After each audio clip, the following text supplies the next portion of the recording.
L'UFC Que Choisir est favorable à ce que les produits alimentaires affichent un score environnemental, mais pas n'importe lequel. Pierre Guillaume, bonjour. Bonjour. Vous êtes vice-président de l'UFC Que Choisir de la Sarthe en charge de l'environnement. Pourquoi un affichage environnemental sur les produits alimentaires ? Eh bien, l'UFC Que Choisir milite pour une consommation responsable. Qu'est-ce que ça veut dire ? Ça veut dire que lorsqu'un consommateur prend la décision d'acheter un produit, il ne pense pas uniquement à son prix et à sa qualité, ce qui sont bien sûr très importants. Il intègre aussi, en fonction de sa sensibilité et de ses convictions, l'impact plus ou moins fort sur l'environnement, sur la santé, l'impact sociétal, les conditions de fabrication par exemple. En outre, la loi relative à la lutte contre le gaspillage et l'économie circulaire de février 2020 ainsi que la loi climat votée en août 2021 prévoit d'instaurer un affichage environnemental obligatoire sur les aliments et le textile.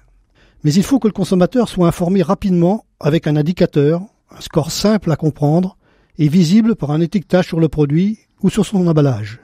Vous connaissez tous le Nutri-Score qui permet spontanément de connaître la qualité alimentaire d'un produit, de la recette d'un plat préparé. Il se présente sous forme d'une échelle avec 5 cases allant du vert au rouge et de A à E.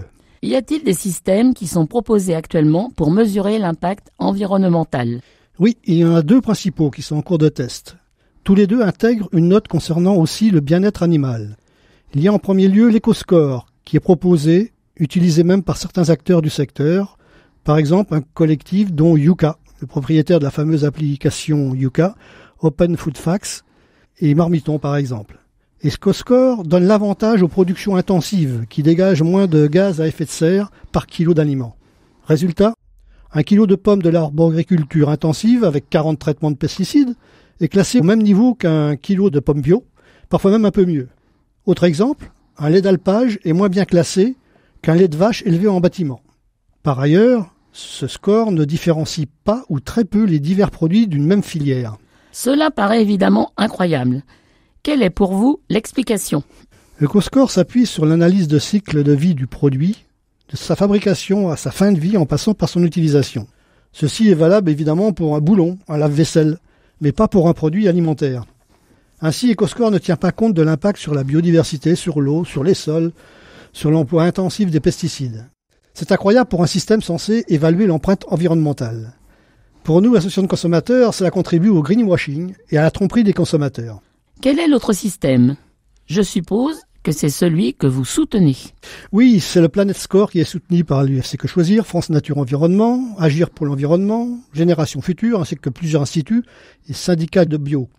Il tient compte, par exemple, de l'impact des pesticides, des antibiotiques sur la santé humaine et l'environnement, l'impact des modes de production sur la pollution de l'air et de l'eau, l'impact des modes de production sur la biodiversité terrestre et marine, le stockage du carbone par les prairies, etc., etc. Tout logiquement, une pomme bio est mieux classée qu'une pomme traitée aux pesticides et donc la production n'a pas contaminé la ressource en eau. Un lait d'alpage est classé B, par exemple, et un lait de vache élevé en bâtiment est classé E. Il permet ainsi de différencier les produits d'une même filière. Le Planet Score est d'ailleurs plébiscité par les consommateurs à la suite de différentes enquêtes et est testé avec satisfaction depuis presque 2 ans par environ 200 entreprises. Qu'en est-il du futur score qui sera retenu ? Planet Score ou EcoScore ? Entre les deux, l'ADEME, qui est l'Agence de l'environnement et de la maîtrise de l'énergie, aurait dû faire figure de juge de paix. Cette agence publique pilote l'expérimentation chargée de déterminer le mode de calcul le plus pertinent pour le futur score, attendu d'ici à la fin de 2023. Pour cela, elle pourrait par exemple piocher dans les propositions les plus intéressantes des 2 scores et si besoin y ajouter d'autres indicateurs.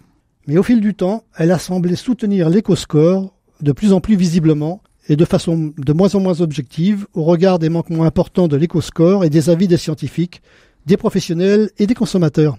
Quelle action suggérez-vous aux consommateurs ?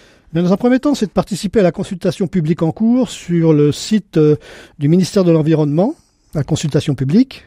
Et pour vous faire une idée plus précise de ces scores, vous pouvez aller sur le site Que Choisir avec le mot de passe Planet Score et vous tomberez sur plusieurs articles concernant ce thème. Merci Pierre Guillaume, au revoir. Merci à vous.